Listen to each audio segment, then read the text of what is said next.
I wrote this song from the perspective of a man in a toxic situationship who has kind of felt disrespected for too long.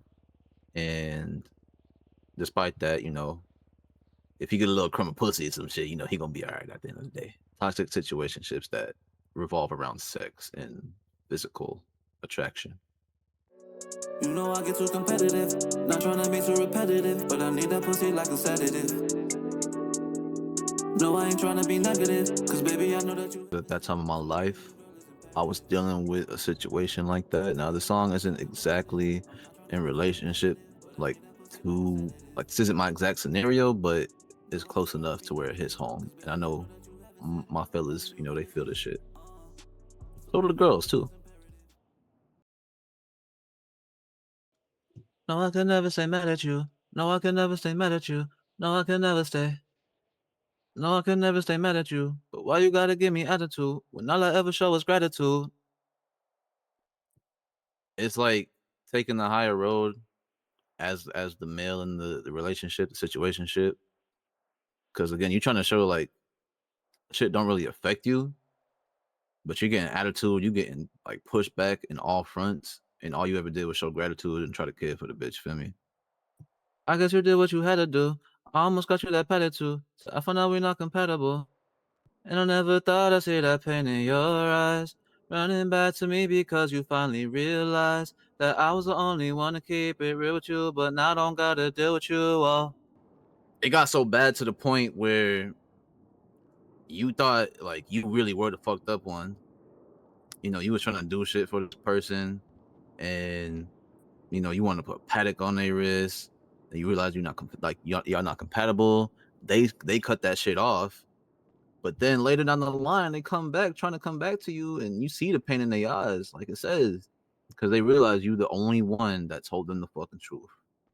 But you don't have to deal with it no more because you done leveled up. You're up. You're happy. You're married. You know what I'm saying? Got a beautiful wife, beautiful kids, beautiful home, beautiful life.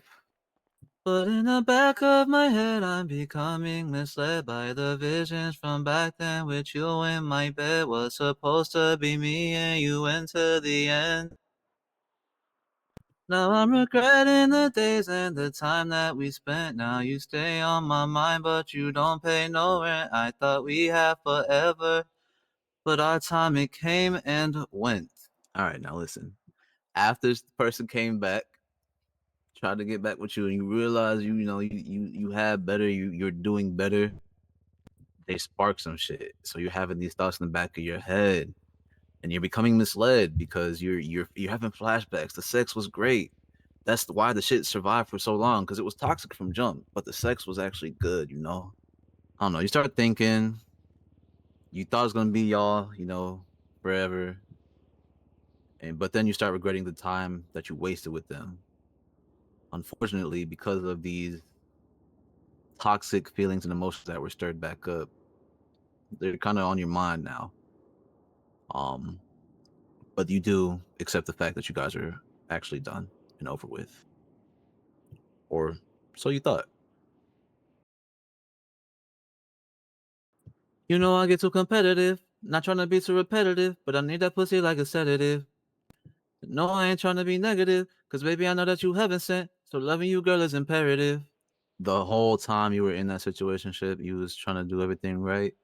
She had people in her ear telling her, that you're the fucked up one, and you sitting there arguing back and forth all the time about the same shit. You're not trying to be too repetitive. You get too competitive for her attention, for her approval, almost. But at the end of the day, you get mad. No, I can never stay mad at you though, because why? You need that pussy. You get that pussy like a sedative, and that's why again the situation even lasted so long. And then you're not trying to be negative, because she is different. She is a little, she's a little different vibe than other people. So loving her is imperative in your eyes, in your perspective. Like she is something that you thought was going to last forever, that you thought was God sent. So loving you, girl, is imperative. I'm about to fuck up the block, and that's where to the Glock. I'm gonna switch up the narrative. You're telling me about your friend and her man, girl. Why is you getting comparative? I put that shit to the side, but it's fucking me up. You're not even aware. I'm gonna stop right there. Like I said, loving her is imperative, and you like the next two lines show how serious you are about loving her. You'll fuck up shit, you'll blast shit, you'll shoot shit with that G19, feel me? I'm gonna switch up the narrative. Now that's a double entendre right there, okay? So what did I say? I'm that's word to the Glock. I'm gonna switch up, switch cheese, switch. You know what I'm saying? But also change her mind about shit at the same time of y'all narrative. So you're gonna shoot up the false narrative, put holes in that shit, and prove her the actual one. Again, fighting for her approval. And then you telling me about your friend and her man. Girl, why is you getting comparative, self-explanatory? She's talking about, you know, her friends and how their shit is, and y'all not them. And then I'll put that shit to the side. Again, you being dismissive towards your own emotion and anger, but it's fucking me up. You're not even aware, which leads into the next part. You're not even aware that you've been stressing me for hours, but I think I need to medicate. You get me higher than a tower. That's what I call pussy power. Just think I need to devour. I could sauce you up, that's sweet and sour. I'm trying to play on a Yo Garden lady. Wake up and smell the flowers. Whoo, shit.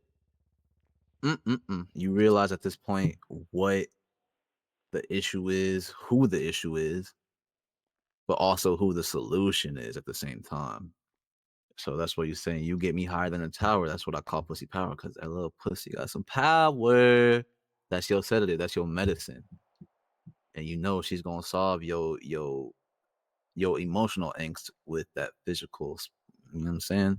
So just think, power. I can sauce you up that sweet and sour. Everybody like McDonald's sweet and sour. I never met somebody who didn't. If you don't, I don't trust you. I'll try to play all of your garden lady. Wake up and smell the flowers. Yes, because you know you got that like. This is also like you gotta kind of deep this one a little bit too. Like I'm trying to play all in your garden lady. Wake up and smell the flowers. So yes, I want to do it all night and all day, but wake up, because what happens in the morning? There's like a little morning dew in the garden. You know what I'm saying? So you know if I'm in it, it's gonna be a little. She gonna have some dew. If you catch my drift, she gonna be a little wet. But anyways. Yo, it's your boy CINCO, aka KC the Chief, RCB the label, you know, the biggest, the baddest, the best in the city. Go stream Sedative.